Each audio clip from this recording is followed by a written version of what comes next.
Hello, everyone. Timothy Wenger here from The Man Effect, and today I'm really excited to introduce to you uh, Dr. Edward Stevens.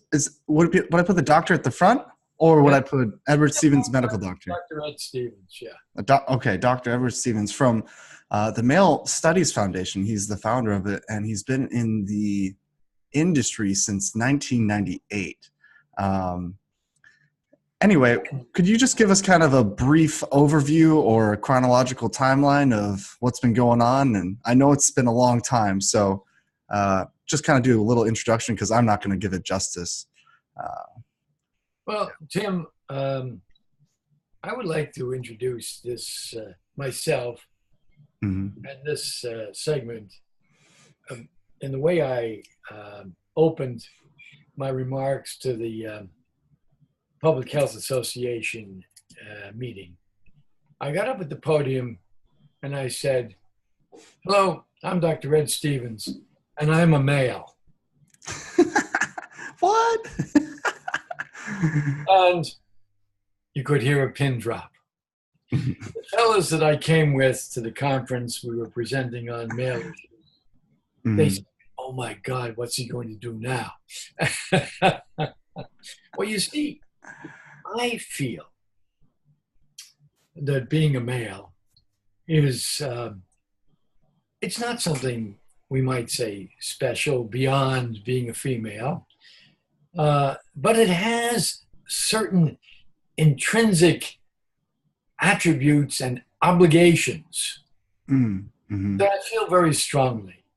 And the attributes I feel of maleness, and this is where your wonderful little survey on give one word that creates a sense of what it is to be a man.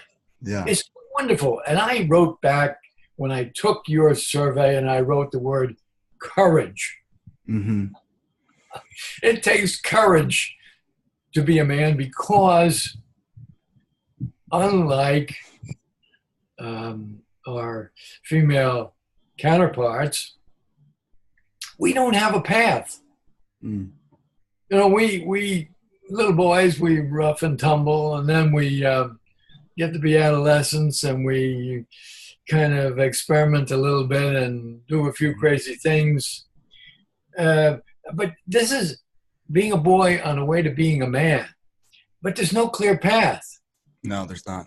See, as a woman, you know, she has guideposts. You know, she gets her periods, and then her whole body changes. Our bodies change too, remarkably. But there's something more noticeable, or maybe I've just been noticing more about the changes in women and neglecting to notice the hair under my arms, the hair on my legs, the hair on my groin, you know, and the bulking of my muscles, the deepening of my voice. But still, there's nothing so striking. And then for us as boys into men, uh, Mhm.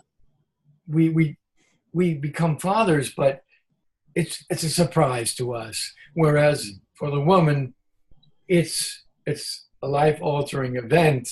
It's Mhm. not so much a surprise as it is an entry into a new role as an Mhm. adult woman. So Mhm. we don't have that. In order to enter into our roles as adult men, we have to work hard, Mhm. use our resources, hope that we get support from those around us, hope that we get enough of an education, either in a trade or an Yeah. avocation, to be able to do something useful to take our place in society. Mhm. And, you know, if we don't do that, then we're not going to get aid to mothers and children. We're just going to get we're going to be sleeping on cardboard. Yeah. Yeah. So for us, this path to manhood is very important. And so I put down courage as my word to define What it the means to be a man. Yeah. situation. And Yeah. then, you know, as a way of introducing this little segment, you know, you asked me to get something to drink. And I went out to the kitchen and I had various mugs out there. And, some say New York City, but I picked one that was sent to me by Franz Kurtzky at the University of British Columbia, who Okay. was doing some magnificent work putting in petitions for equality for the men at the university. And he sent me this mug, and it has a picture of George Bernard Shaw on it. I don't know if you can see it there. And you see George Bernard A little higher. a little higher. Yeah, there he is. And there's a quote here. It says, "The reasonable man adapts himself to the world. Mm. The unreasonable man persists in trying to adapt the world to himself. All progress, therefore, depends upon the unreasonable man." Mm. And I think that if I've been characterized as anything by even those that love me, it's that I'm an unreasonable man. I saw that coming. I'm continually trying to move away from my own fictions about myself and others and the world, and society that we live in, and to try and get to essentials. And today when I thought about our interview, I thought I wanted to get to these essentials. I wanted to get to the what are the main, I would say, imperatives that are at stake in what you're doing, Tim, and what I'm doing. And I think these imperatives have to do with creating a good life for all of us, men and women. Because I've approached this from the very beginning as something that is important for all of us, as opposed to a zero-sum game. That saying a zero-sum game is you win, I lose. I win, you lose. In other words, there are only winners and losers. But in this dialogue that we're having about gender, the dialogue we're having about the place of men, or the role of men moving from boys to men, we're really talking about a good life for all of us, because women want to meet good men. Women need to have husbands, protectors, and providers.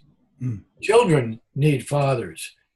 Both little girls and little boys need fathers. We have all the evidence in the world that says that children that grow up with loving and involved parents, and in particular loving and involved fathers, they go to the front. They do better than everyone else. So in other words, just being a healthy adult constructive male in a family is good for everyone. So I've been working to really try and shed some light on the difficulties that we've been having, I think, as a social group, as men and women, in terms of understanding our evolved positions in the world we live in today. Yeah. Now, I didn't lose your audience yet. No. Well, what I wanted to ask there is specifically, do you think, when I think of the current status of society right now, it feels like it's unstable or insecure in these roles. And so the man or the men you just described who played proper father figures and are good husbands and stuff, that to me describes as someone who's secure and stable. And so is that something that you're trying to address and help men grow in? Well, Tim, I think one of the problems that we have in terms of understanding this is that we have, I used to say, a fly's eye view. thinking that a fly's eye view was small, but a fly has 1,000 little eyelets and they see a lot. Hmm. Hmm. But we only have our lives and our personal perspective to go on. But as soon as one begins to open up to the study of this male female condition, when we go back 200,000 years, Hmm. or we go back 13,000 years, 200,000 years, we were all, you know, hunter gatherers. We were hunter gatherers until about 13,000 years ago. And the men were the hunters, the women were the gatherers. And then came along the agricultural revolution, and we moved from being hunter gatherers to larger social groups. Hmm. And we began to have a division of labor that was a little different, but not so different. But then we move forward to our current age, where I like to say um, the idea that women can do everything is a great idea because women can do everything. And that's good news for men because that means they don't have to do everything. What? But, um, but what it means is this, that as we moved into out of the agrarian society and into the Hmm. industrial society, now into the Hmm. post-industrial society, where The information era. excavators can be run with the press of a button or the Yeah. movement of a mouse. Women Yeah. can do everything. And so what we have is really some unprecedented um, rethinking of an attempt to reinvent our Mm. positions as men in this man woman dyad, this situation where we've been programmed to be together, to work together, Yeah. to prosper together. And at this time, it seems that in many segments of the population, there's a feeling that we're more trouble than we're worth and we're not needed. Hmm. And so this um, trickle down sense of the uh, displacement of the male, the disparagement of the male, that actually bleeds over into misandry, which is Hmm. hatred of the male. This is something that every boy, every young man, and every man, as they move ahead, has to deal with. So Yeah. these are the larger issues. The larger issues really are how men and women can find places for themselves in the society as it's evolved today, Yeah. with the production of food, goods, and services Mm. radically revised from hunter-gatherer or from agrarian or from industrial societies. Yeah. It's So totally different. this is the struggle, Tim. Yeah. Yeah. No, I And wouldn't disagree. it's very easy to, with as women find that they can come out and do more, to say we can do what the men used to do. Well, we now have to find what the men are going to do in Hmm. this evolved society. I think a lot of men feel displaced or unsure of where they fit. And I mean, just it seems like a lot of men just feel overall hated just because they're a male. Um, the more and more I get down this rabbit hole, I'm amazed how many men just feel that pressure that they're not a positive influence on society merely because they're a male and that they're expendable. It's very interesting to observe, to me, to see this being more exposed. All right, now to um, address this, Yeah. I was a happily married man until 1995 when I decided that I had had enough of the difficulties I was experiencing with the partner that I had of 23 years, Uh-huh. that I chose to divorce to save my life because I felt that I was in a situation that was just soul numbing. Uh-huh. And it was at that time that I can say I discovered that I was a man. Interesting. Up until that point, I thought I was a person, and I thought I never even knew I was a man. I just kind of went about my business. But at that particular point, I discovered that the forces of law and society were arraigned against me, uh, Uh-huh. and that my children, who I adored, were taken from me, and I had to struggle to keep from being just sunk by the weight of difficulties that came at me, simply by saying, I want to be free, I want to live, and I want to make a life. Mm. Now, needless to say, this was a very, very difficult time, and I felt quite depressed. And one can feel angry as well, because anger is the male experience that things aren't right, something needs to be changed. Yeah. It's not a pathological experience. It's actually an energizing effect. Well, at that time, I said, I am not going to indulge myself in being angry. I'm going to make a difference. I'm going to take my experience Uh-huh. in terms of this transformation of myself from a father and a professional into a battered litigant who's losing his children, losing his ability to make a living, and I'm going to change. I'm going to change the system. Mm. Now that may seem a bit grandiose to say that, but the way we change the world Mhm. is not by changing the world. The way we change the world is by changing ourselves. And so Absolutely. from that moment on in 1995, 1996, I began educating myself to what was taking place, educating Mm. myself to the difficulties that men were experiencing and Mhm. the needs that were emerging in the society that were causing these difficulties and that needed remedies.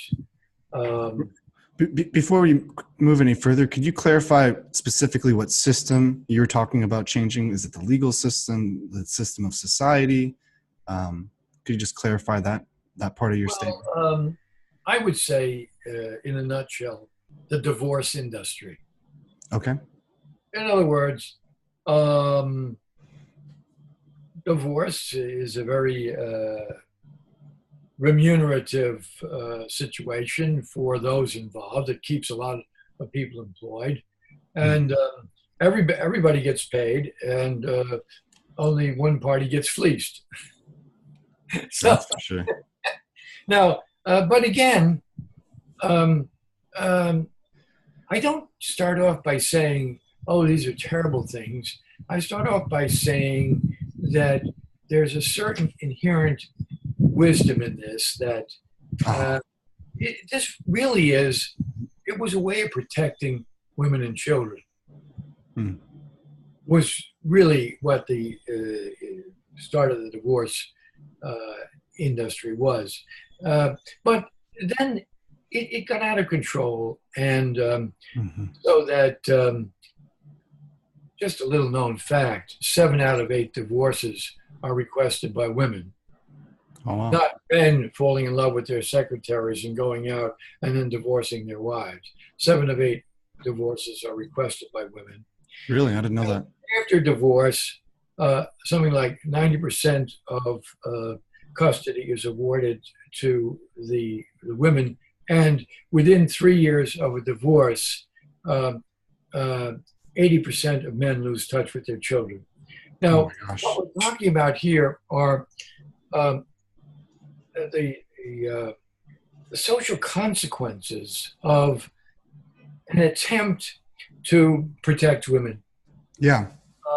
But in doing so, the fabric of society as we knew it was upended.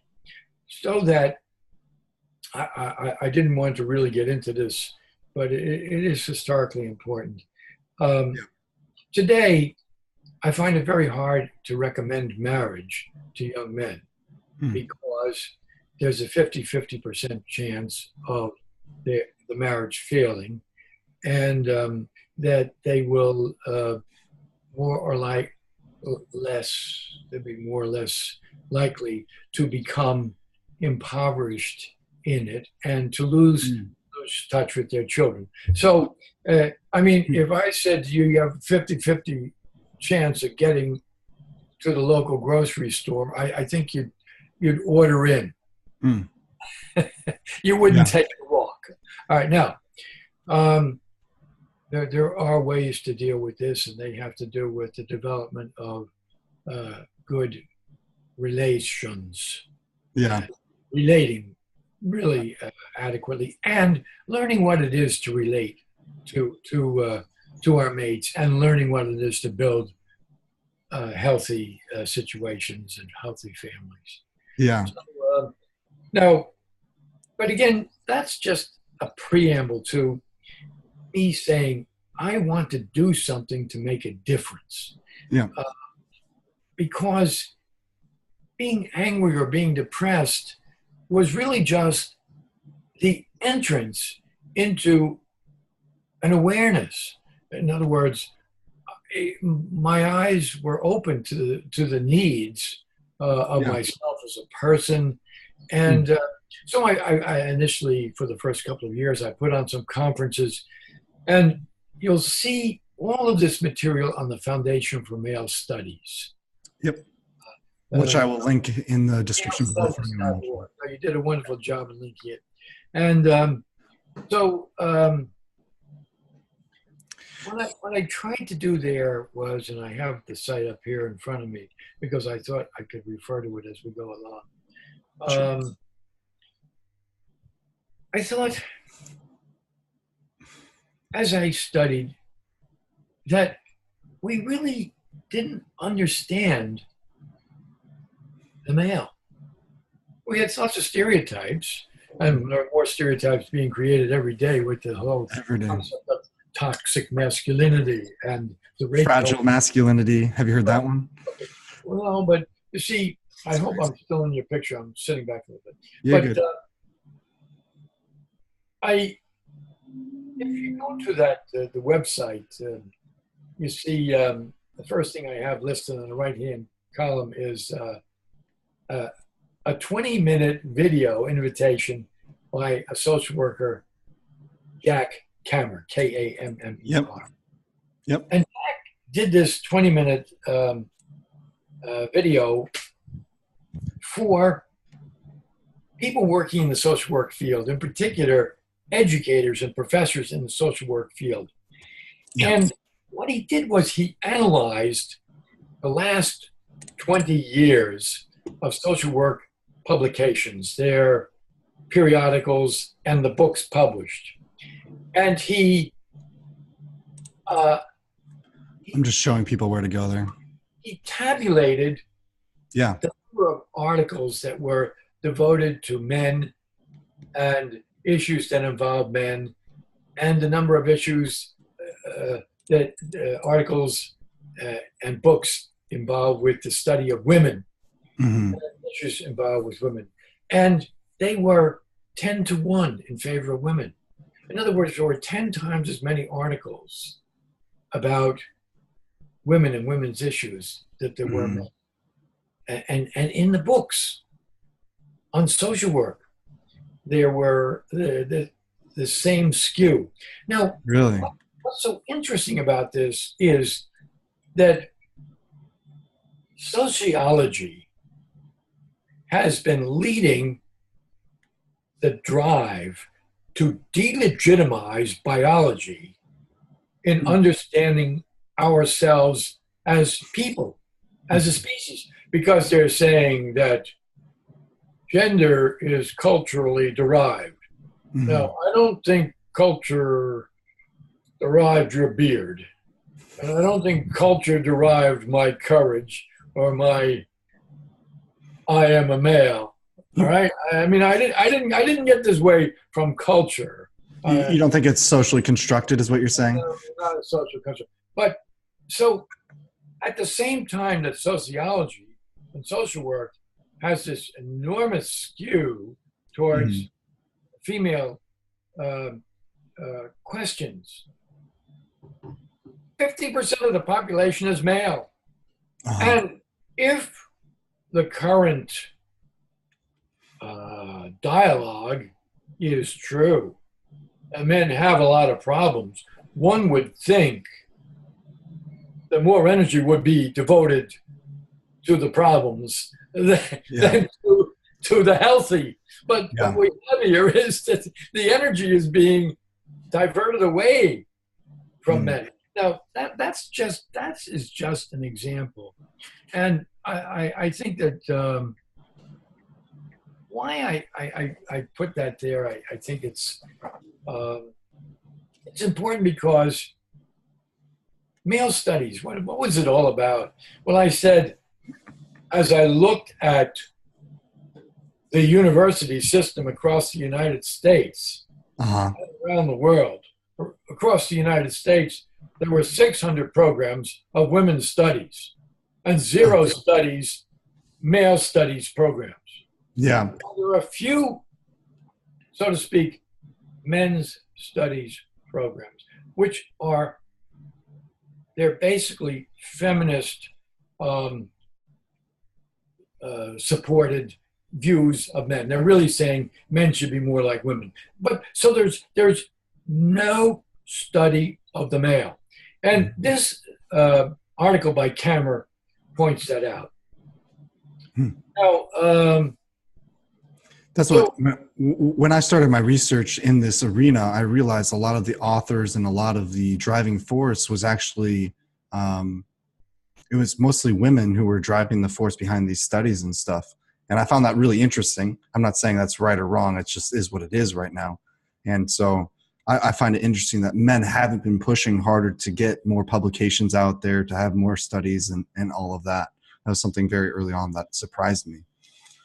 Well, I have no problem with women doing the studies, but see, feminism is a very interesting phenomenon because it's a modern creation, and basically what it says at its core is that women who espouse a feminist philosophy support women's issues and women's point of view. What we find, though, is that for the most part, and believe me, there are very, very wonderful feminist scholars who are quite broad-ranging in their sense of things. But for the most part, feminism promotes this zero-sum game. In other words, what's good for men is bad for women. What's good for women is a win, and let's forget the rest. So male studies is not that attempt to create an ideologic approach that says, let's promote what's good for men at the expense of women. Male studies is an attempt to promote an understanding of the male as we are in our natural grouping with our women and our children. And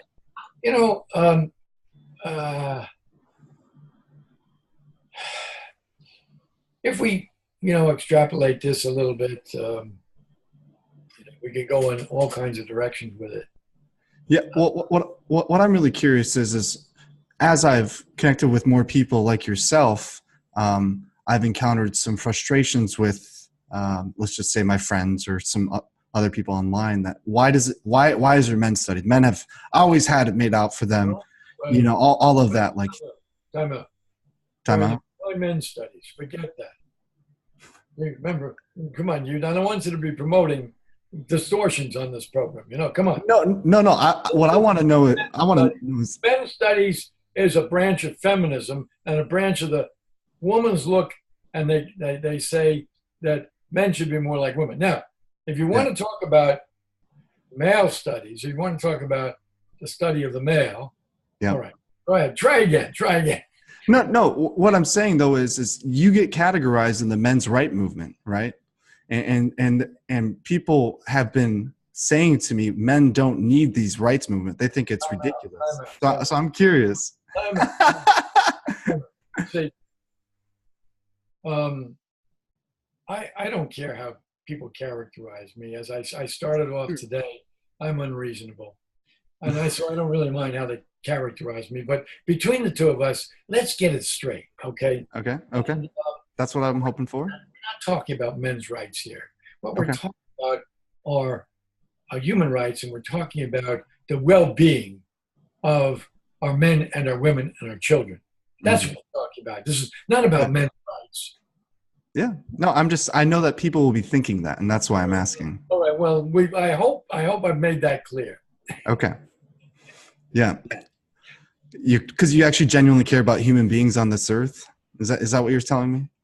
Well, I think, it's to talk about human beings. I'm not so worried about human beings. I'm worried about a little guy who's married to a little gal, and they have a couple of kids, and they're trying to create a family and produce some offspring for the next generation. They're trying to produce some healthy kids that are going to carry on, in a good way. Mm-hmm. So this is. I'm not interested in mankind. I'm interested in that little guy and that little gal and their children and the little family unit and carrying on into the next generation. Mm-hmm. I like that. And so that's what you're working for. Yeah. Hmm. And is it because you didn't feel that there was that resource for you in that state of life? Well, you see, it's not, I'm a very tiny player in all of this. In other words. Me too. The way I feel about it, Tim, is this.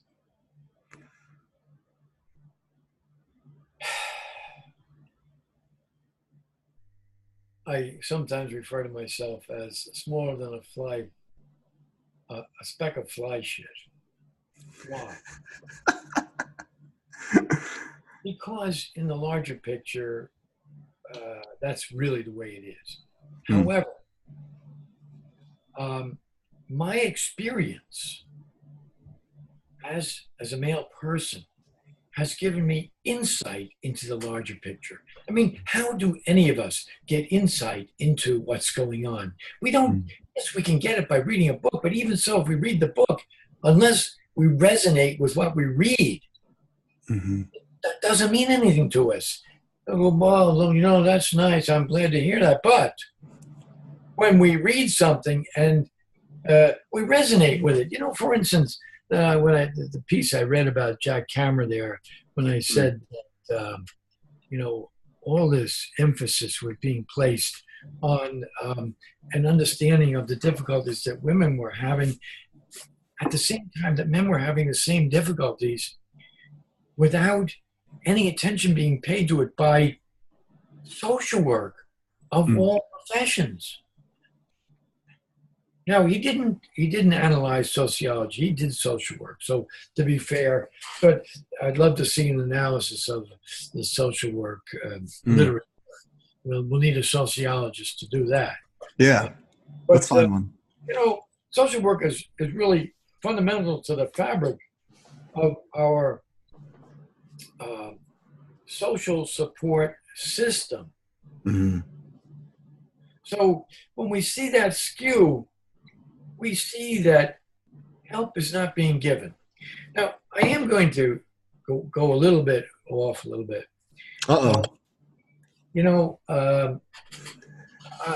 When you go to the site, you'll see if you go to the bibliography, there's all kinds of possible books that could be put up there in the bibliography. Uh, but I tried to not do that. I tried not to overwhelm people that came to this site. I wanted to have resources available to them. And one of the books that's up there is called The Other Half of Gender. Now you can imagine what the other half of gender is. And is this under the publications? I think library, probably library. Let's go to library here. The other half of gender. And which one was it? Could you say it again? The other half of gender. The other half of genders. Come on, let's get down and see if I'm as good as my word. Come on, where's my other half of gender? I don't see it up here. It's not up there. All right. Well, I have to call my IT guy and have him put it up there. That's a big omission. Oh, wait a minute. No, here it is. No, you're right. No, it's the third. Wait. It's on the right. Okay. The other half of gender. Now, the little piece there, it says the other half of gender brings the gender development debate full circle. Mm-hmm. And what does it mean? Well, what they did was, and this is a deep study with scientists and social scientists around the world, and this study was put out by the World Bank. Really? The World Bank, come on, we're not talking... I don't know what kind of agenda they would have. It's the World Bank. Mm-hmm. It's big time. And why did they put it out? Because they felt that the trends that they were seeing affected the well-being of all of us worldwide. And what did they find? They found that in terms of aid, programs, economic development, mm-hmm. men didn't even figure. Mm. All the aid worldwide, or 90% of it, was going to women and children as if men didn't exist. Really? He said the other half of gender. Who's the other half of gender? Men are the other half of gender. Now, interesting. What are some of the implications of this? Well, for starters, in some of the studies there, you see that in these situations where economic aid or programs were developed for women in communities, the women prospered, women benefited. Very interesting. But because most of these situations had a social fabric to begin with, when aid was given to the women and children without any corresponding attention being paid to the effect on men and the needs of men, what happened was it disrupted the society. And the men fell out of the society. And as the men fell out of the society, they fell out of their roles as provider and protector in the social group. And so the discovery was that the social group was worse off with this one-sided aid, that the women and the children ultimately experienced difficulties as a result of this rather than benefits, so that the net effect of supporting one group without a corresponding understanding of the effect on the other was no one was helped and everyone was disadvantaged. So this is the other half of gender. Now, another little example they had in there was, and I found this, I woke up one morning and found a little news article about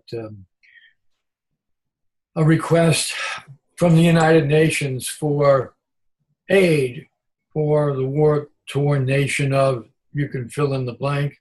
Mm-hmm. But it talked about the difficulties that women and children were having in that war-torn nation. Well, now, that's interesting. I looked at it, and it was as if men didn't exist.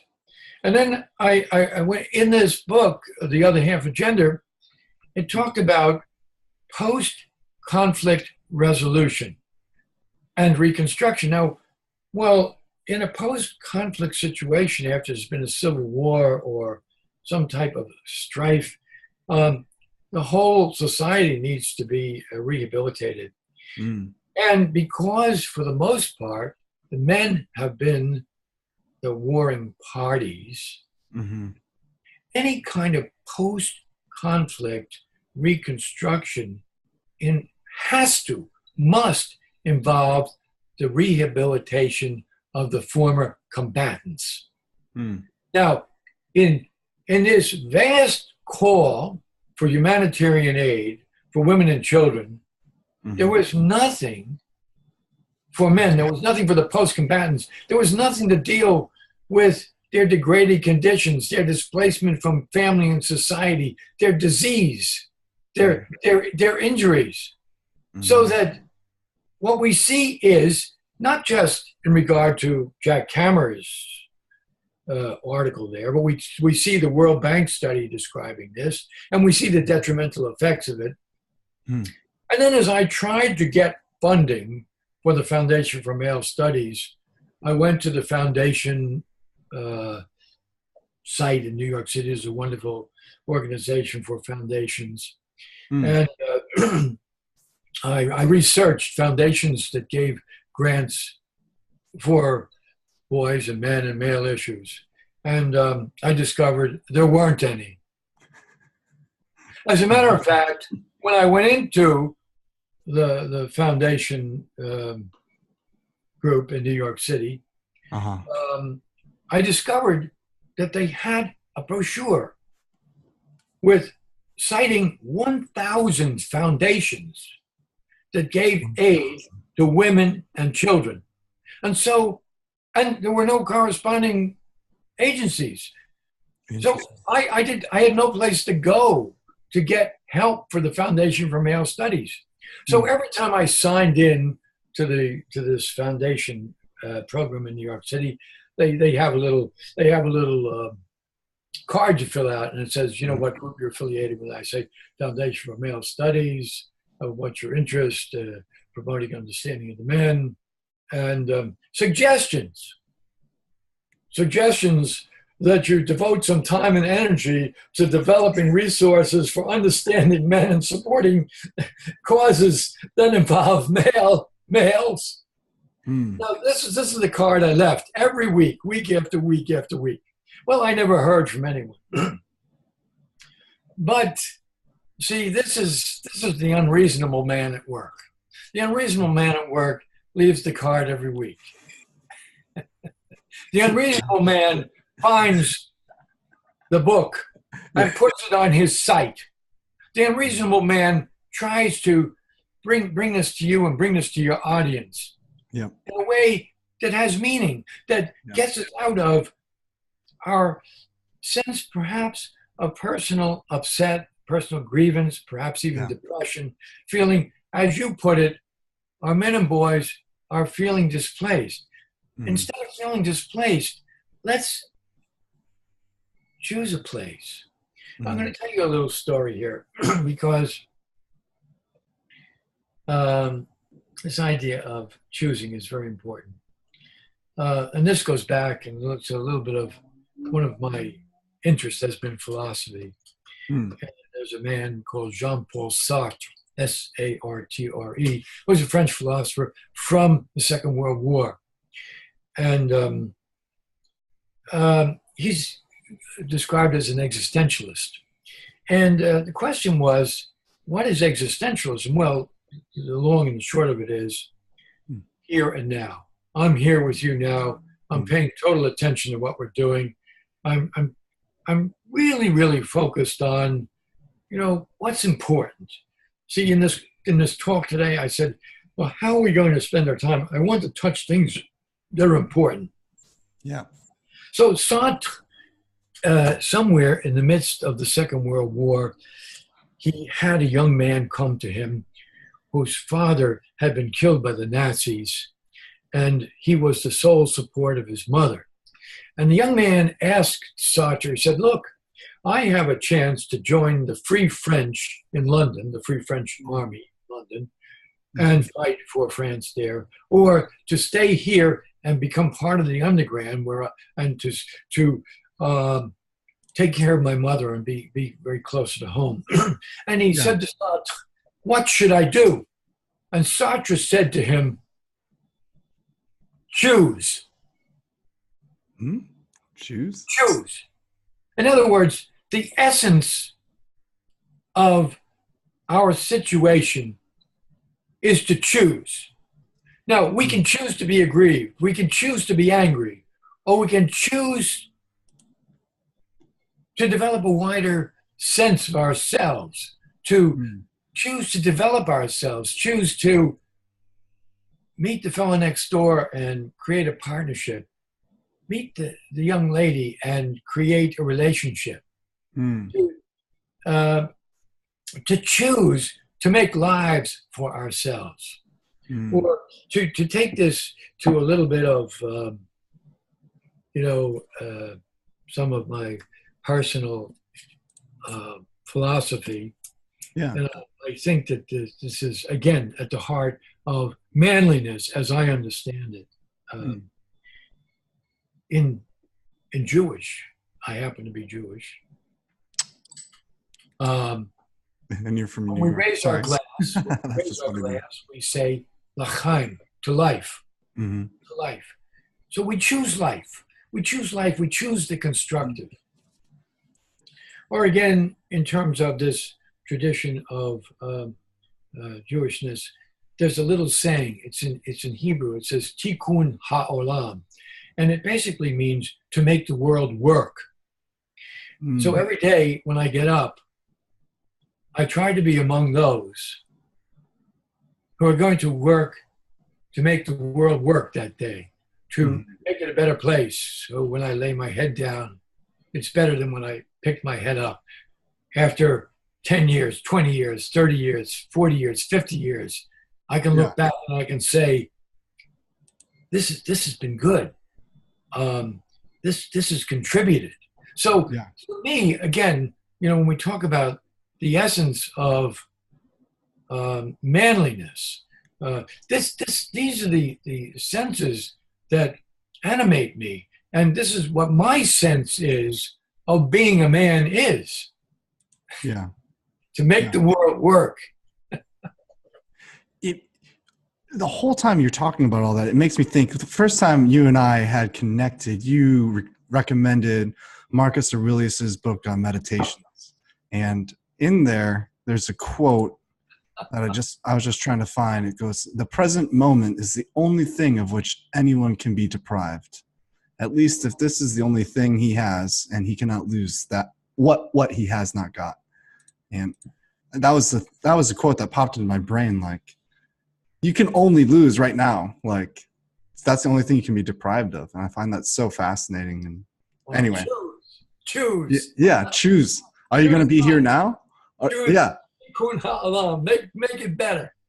yeah. Uh, I couldn't get it out of my brain. So sorry. Anyway. Well, no, it's okay. And especially since you've gone to Marcus Aurelius, I think this is absolutely wonderful because in this debate, or actually, I don't like the word debate because it creates a sense that there are opposing points of view. I feel dialogue, in Mm-hmm. There we go. this dialogue about our gender, the dialogue about our role, the dialogue about our relations with each other. I feel that Marcus Aurelius, writing, I believe, in 51 BCE, that's before the Common Era, that's a while ago, it's like over 2,000 years ago. He talked about his own sense of himself and what was important to him as a man, as a person, as an emperor, as a general. Mm-hmm. And he talked about courage. He talked about integrity. He talked about truthfulness. He talked about social well-being. He was a citizen. To be a citizen in Rome was to be involved in the well-being of all. It was a very, very large role. For instance, my sense of citizenship now transcends any partisanship. I mean, what I'm interested in is the welfare of our country. And Marcus Aurelius was interested in the welfare of the country. And so he was an emperor, he was a general, Mm. he was a husband, he was a father. Mm-hmm. And courage and truthfulness were the hallmark. He became very upset with himself when he saw that he was not living up to these senses of his aspiration for himself as a male leader Mm-hmm. in that Roman society. So I think that when we go back to Marcus Aurelius, and I would actually suggest this to anyone that wants to get a little bit of a head start on finding out what it is to be a man. You can talk to a Roman emperor, and I say talk to him because, I find it so interesting. I don't know if you can see the books I have around me, but I'm surrounded by books. I live in an analog universe, I was told. In other words, I got all these books here. I mean, like we're using the digital universe here, but I live in an analog universe. But whenever we read a book, we're having a dialogue with the author. And so I say, I want whoever is listening to this to go back and have a conversation with Marcus Aurelius. Yeah. No, absolutely. Oh my gosh. I mean, he wrote it. Like, yeah. Lord. It's incredible. Over 2,000 years ago. All right. So here, Tim, you and I are having our dialogue, and we're talking about manliness. We're talking about citizenship. We're talking about family. We're talking about values. We're talking about integrity. We're talking about truth. We're talking about what matters, what makes a difference, how we're going to get from here to there. And what's incredible is that someone from 2,000 years ago is influencing that discussion currently, still. Like that, I find that even just as fascinating as everything else about this discussion, because I'm like, doesn't that describe positive influence in and of itself, like creating a legacy in some senses, which I've heard you talk about quite a few times. Well, I'll tell you what I think it points out. What's that?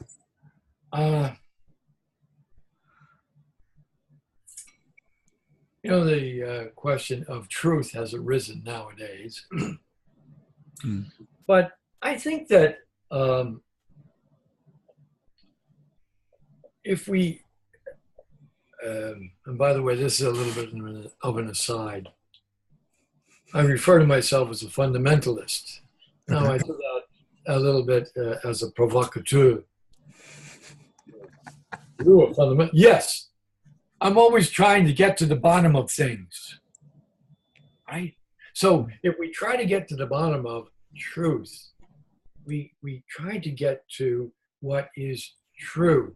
Now, when you think, if you go to carpentry or you go to construction, you look at a 40-story building and you look at, my God, it doesn't wiggle. It goes straight up. It has a true line. It has a plumb line. When you look, the carpenter, he talks about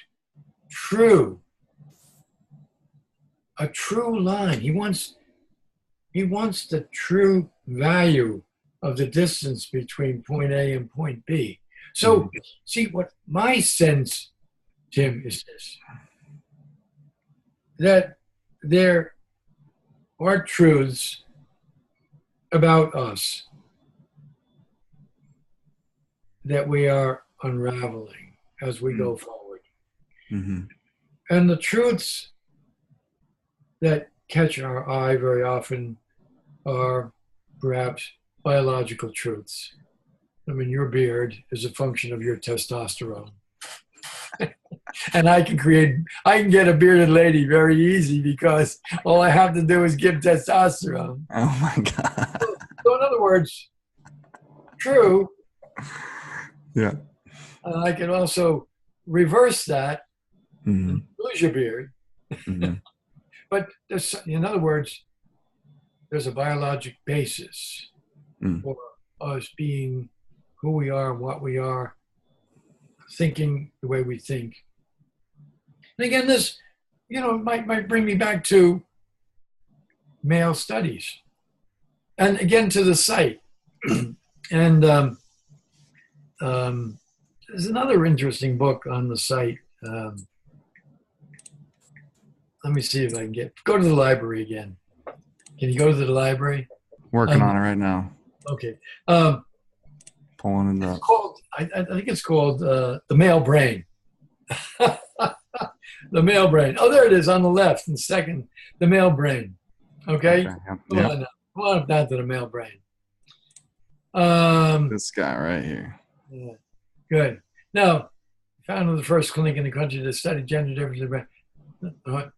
Turns her attention to the male brain, showing how through every phase of life, the male reality is fundamentally different from the female.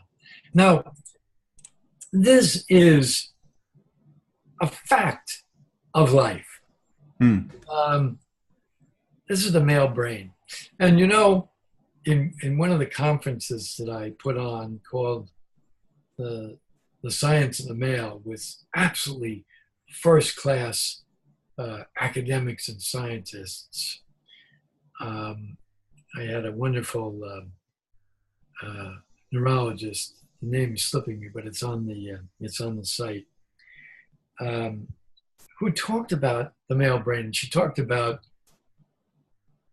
something you don't usually think about: the corpus callosum. Okay. Now, we have two halves of our brain: the right half and the left hand. Mm-hmm. And the little bridge that goes between the right hand and the left hand. Okay. And the corpus callosum in females is thicker and broader than the corpus callosum in males, which means that they have more connections between the right half of the brain and the left half of the brain, so that they perceive things differently, they feel things differently, they integrate their experience differently. Yeah. The relative paucity of connections between the right brain and the left brain for men impels them more to action, and this additional connectedness influences women toward reflection and, we might say, inaction. Now, all of this is not either or, it's more or less. And this is very important to imagine, but it's very important to understand that there are differences, and that these differences are not better or worse. No. They're more or less. And so what happens is, as soon as we start thinking male and female, we start thinking better, more or less, as opposed to more or less, as opposed to an understanding of the nuance of the difference that make us who we are, that make you male, that make me male, that if we had a lovely female person here, we would hear a different sense of the situation. Absolutely. And it's that different sense that we cherish. It's the different sense. I have no problem with women's studies. I have a problem with the zero-sum game they're promoting. Yeah. Yep. But I want to create an understanding of ourselves in our setting that is inclusive. Yeah. All right. No, I'm fully with you on that, because that's been a struggle of mine, is trying to find solid information. Honestly, that I don't know. I just find it really interesting. So, but well, what other solid information would you like? oh man, I want it all. I'm gonna dig for years. But I would really. That's one of the things I feel like people feel threatened for some reason when I'm studying masculinity. The other day on social media, I asked how Time out. Time out. time out. Why? You remind me of the nefarious journal published by the American Psychological Association called Men and Masculinities, as if there was such a thing as masculinity, and there are masculinities. I don't hear anything about femininity or femininities. So let's talk about maleness. Come on. When you're trying to understand maleness, you're trying, all right? So come on, let's get it straight. So you're out there and you're unwittingly being affected by all this social pollution. It's the only way I can relate with people, though. And so, no, it's not. It's not. I mean, if you start off every conversation by saying, "I'm Tim, and I'm a male," you won't have any trouble relating, because right away they'll sit up, take notice. they'll write down. But I was trying to point that out, though, is that there's a lot of pressure on the defining of masculinity. And so I asked, what's traditional femininity? And I literally asked the exact same question for traditional masculinity. And I got in trouble because I'm a male asking about the definition of femininity, but yet there was many women who gave their opinion on what traditional masculinity was. And it was this really odd polarization that happened. I think that's the right way to use it. Or it just really, really showed me where a lot of people are at, and I find it very it's just odd to me. It's like I am in no way trying to threaten anybody. I'm just asking questions, and they got up in arms for sure. You look suspicious. Oh yeah, I'm a holy man. Anybody that's got a red beard couldn't have anything good in mind for anyone other than himself. I mean, now. See, the reason I waved you away from masculinity, or even the reason you got into trouble about femininity, is that these are experiences that people have of themselves or imaginations about themselves. But my attempt to move in the direction of understanding, I love your question, what does it mean to be a man? See, it's not to be a male, or what's your understanding of male? It was a very solid question. And by the way, I really gravitated toward that because I felt there's something deeply intuitive in that question. What does it mean to be a man? And you didn't talk about masculinity. You just said, what does it mean to be a man? Exactly. And so I think you might ask the same question, what does it mean to be a woman? And then whatever anyone tells you, and this is very important too, because any situation that we get in, including this one right here now, whatever I say to you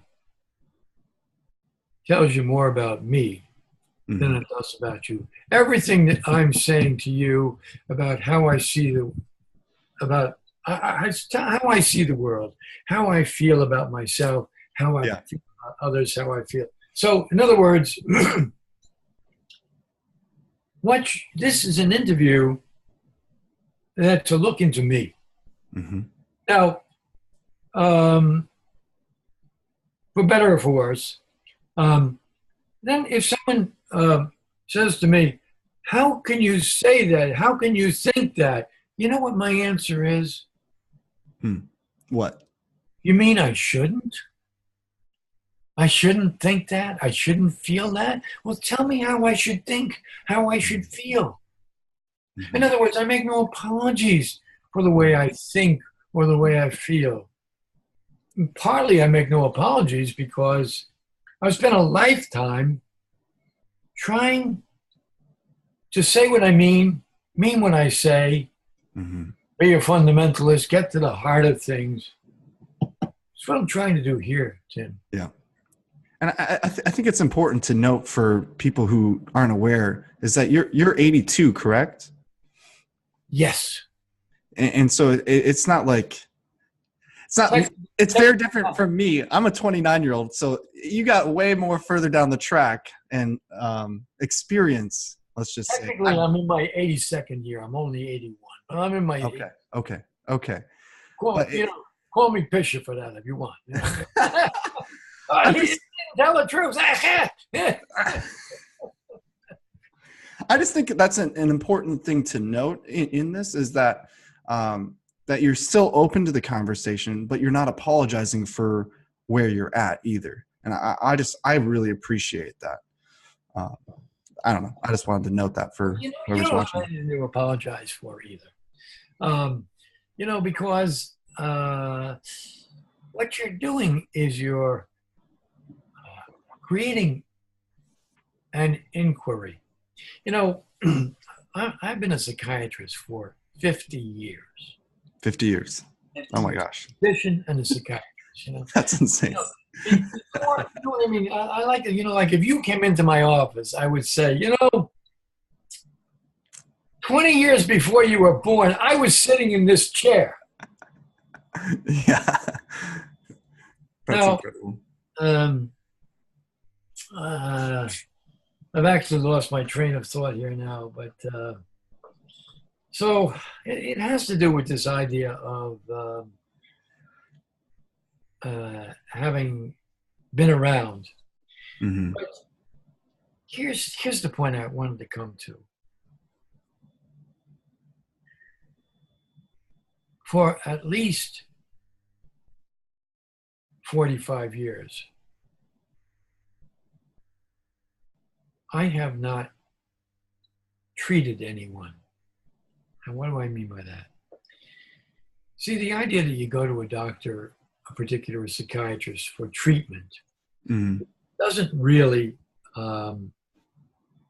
sit well with me because that's not the model I use.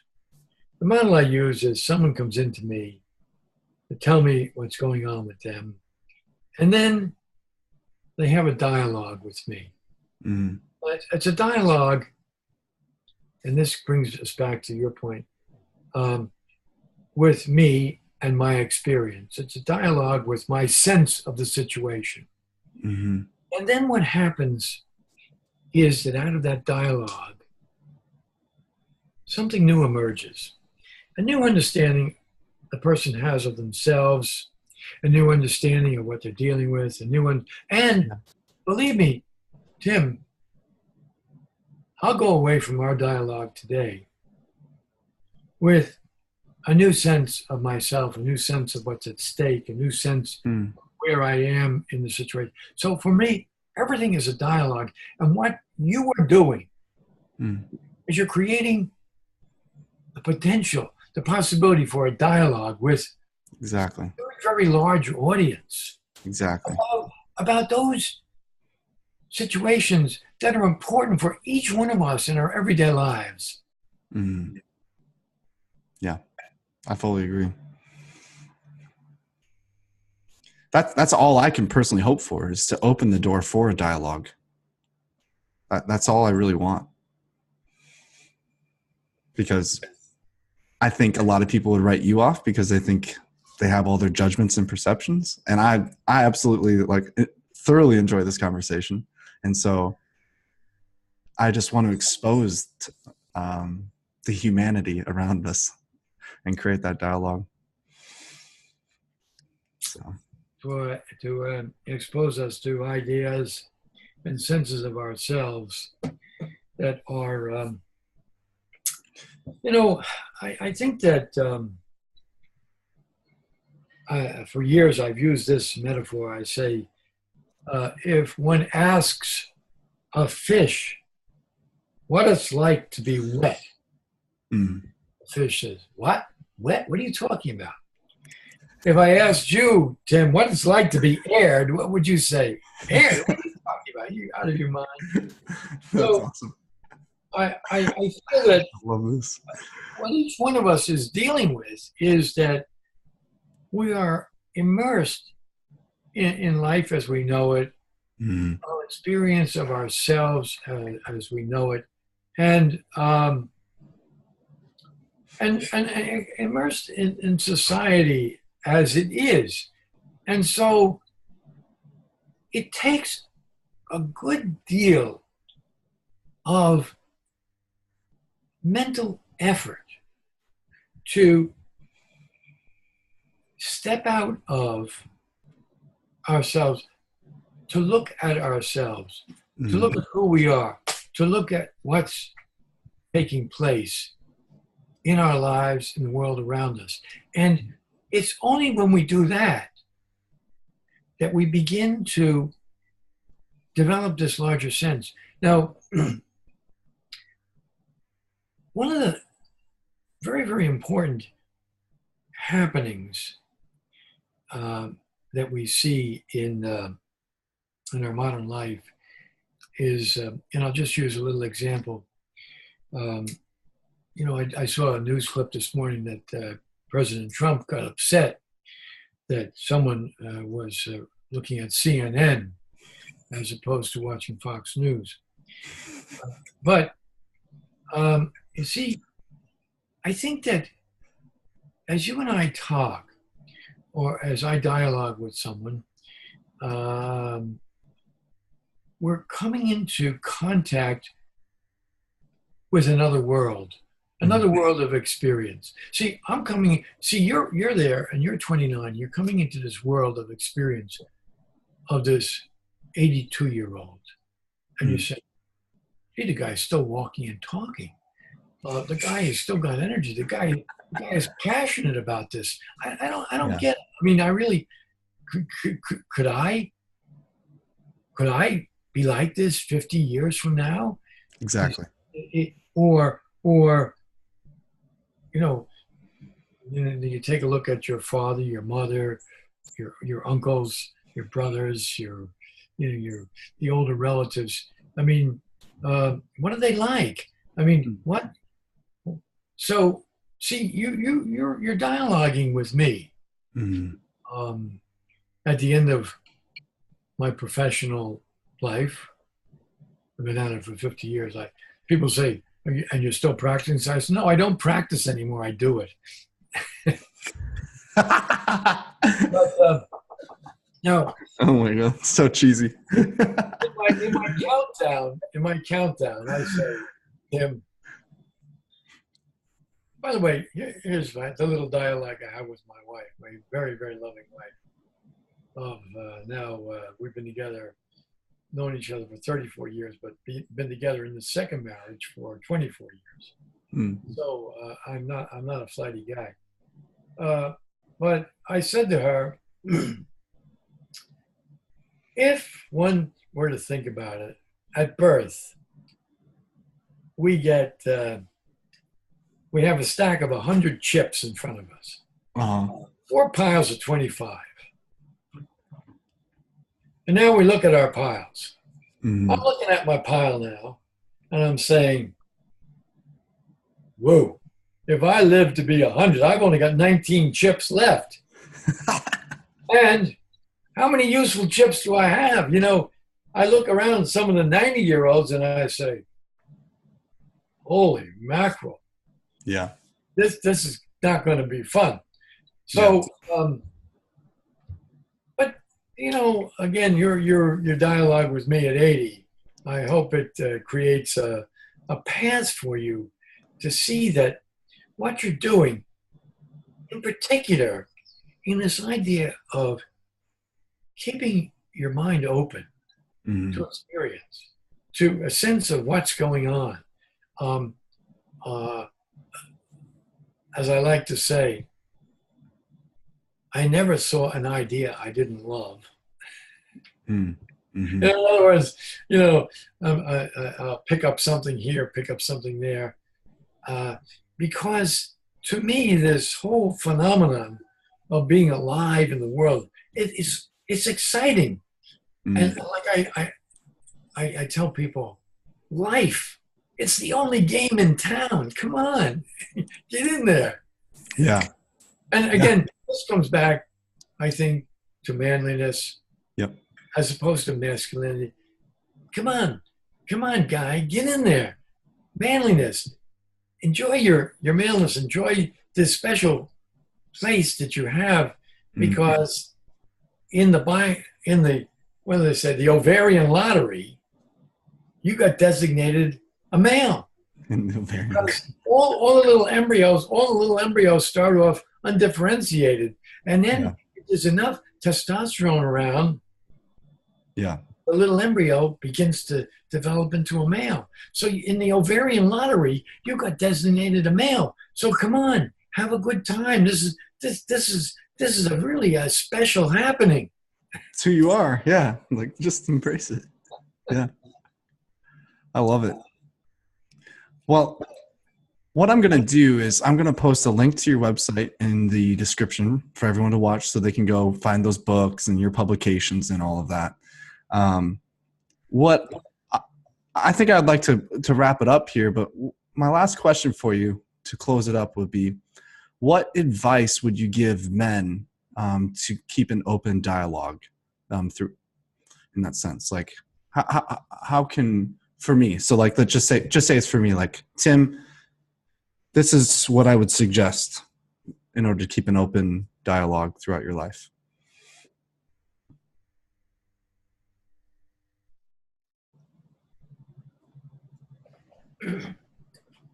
It feels to me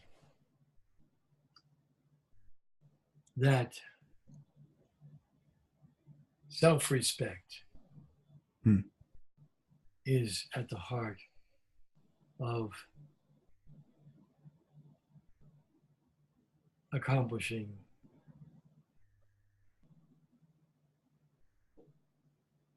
a constructive life. And by self-respect, I mean, Good. I was just going to ask.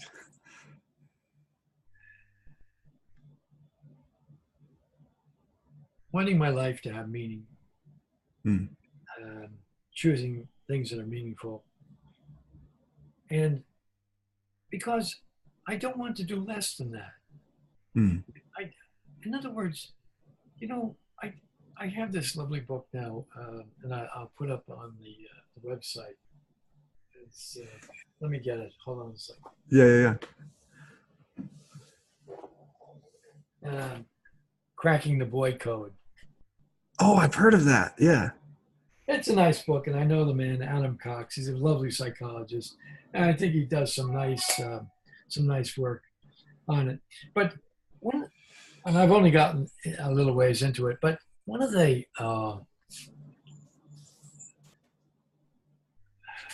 suggestions he makes in dealing with men, boys, fathers, for me, in my the boys come into me, the men come into me, is to keep in mind that they want to be heroes. Mm. They want to do things that are larger. They want to be heroic. They really do want to save damsels in distress. Yeah. They really do want to slay dragons. They really do want to make something of themselves. They want to be something. So this idea, and again, this comes to where we started with being born a man. I don't have a clear path to adult manhood. I have to find my way. I find my way, though, by following these impulses